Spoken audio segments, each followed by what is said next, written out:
Labą dieną.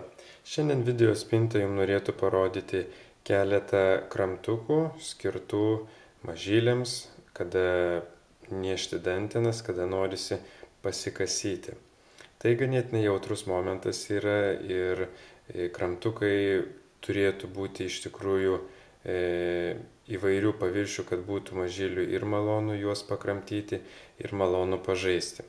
Vienas iš tokių yra Nubi firmos Bugaloop kramtukas, kuris nuo žodžio bug, tai yra vabaliukas, taip ir vadinasi.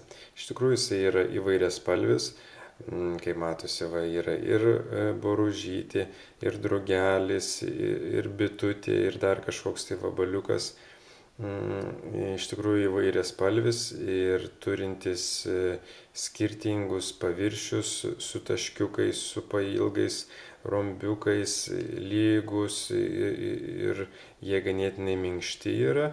Tai dantenom iš tikrųjų ganėtinai yra paviršiai skirtingi, tiek ir minkštesnis, tiek ir kietesnis.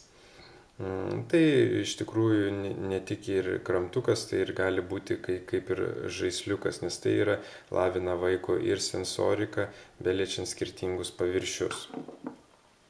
Dar vienas yra kompanijos Raspbaby kramtukas, kramtukas uoga, mes jį taip vadiname. Jisai yra visiškai silikoninis, visas paviršius jisai yra minkštas ir jo forma yra ganėtinai įdomi, nes pats kramtukas, čiulptukas, jisai primena uogą, tokį turi rombuotą paviršių. Taipogi jisai turi tokią kaip ir rankenėlę, kilputę, kurią galima naudoti kaip čiulptuko, kramtuko laikymui, kad neiškristų važiuojant kelionį ar kažkur tais vykstant, kad jo nereiktų kiekvieną kartą plauti, nes įvairių situacijų būna, kur nebūna galimybės jo nuvalyti.